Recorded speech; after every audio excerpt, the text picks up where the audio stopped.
By this time it was getting dark and snowing pretty heavily, and as Scrooge and the spirit went along the streets, the brightness of the roaring fires in kitchens, parlours, and all sorts of rooms was wonderful.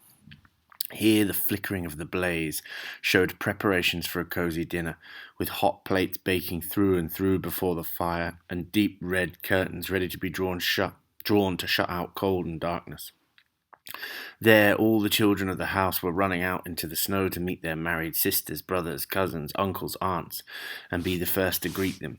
Here again were shadows on the window blind of guests assembling, and there a group of handsome girls, all hooded and fur-booted, and all chattering at once, tripped lightly off to some near neighbour's house, where woe upon the single man who saw them enter, artful witches well they knew it, in a glow.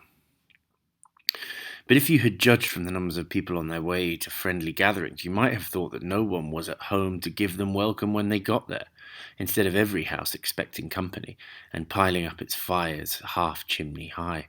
This is drawing attention to the fact that everyone seems to be on their way to some kind of social gathering, and that you'd think almost no one would be in the house to receive these people. Blessings on it, how the ghost exulted! How it bared its breadth of breast, and opened its capacious palm, its big hands, and floated on, outpouring with a generous hand its bright and harmless mirth on everything within its reach, shining his kind of goodness on everything as they fly past. The very lamplighter, this is the person who would light the candles in what looked like street lights at the time. They were actually lit candles. Who ran on before, dotting the dusky street with specks of light, and who was dressed to spend the evening somewhere, laughed out loudly as the spirit passed, though little kenned the lamplighter that he had any company but Christmas. Kenned means know, so he's being kind of blessed by the ghost of Christmas present, but he doesn't realise it.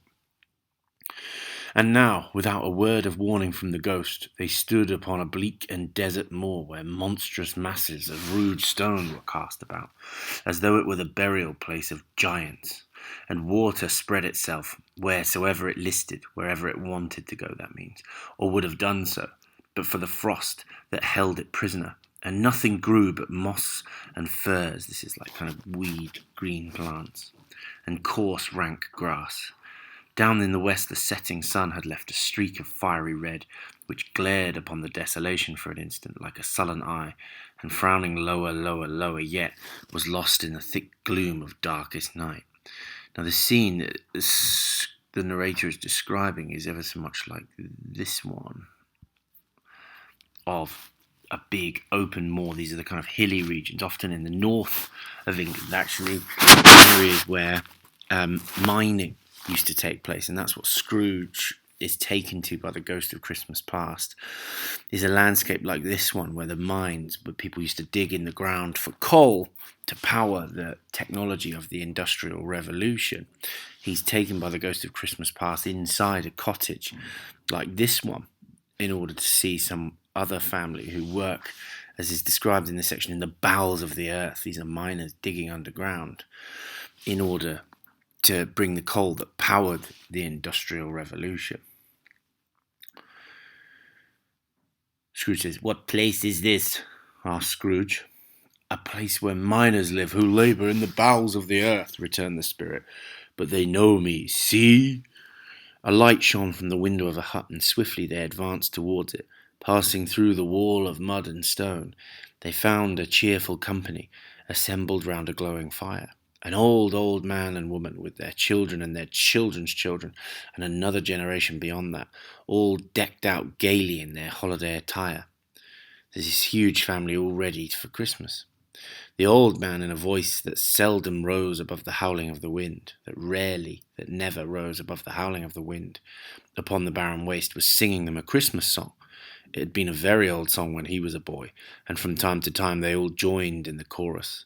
So surely as they raised their voices, the old man got quite blithe and loud, and so surely as they stopped, his vigour sank again.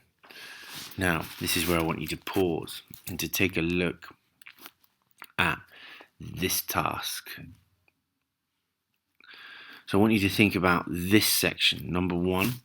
So you want you to pause the video and try and write a who, what, why, where and when Summary. And when you get to the why section, I want you to focus on what it is that Scrooge is learning from this experience. You're trying to summarize the incident. So Scrooge and the Ghost of Christmas Past do what? Why? When you get to this, think very carefully about what the ghost is trying to get Scrooge to learn from seeing these different Christmas scenes. So that's pause 1.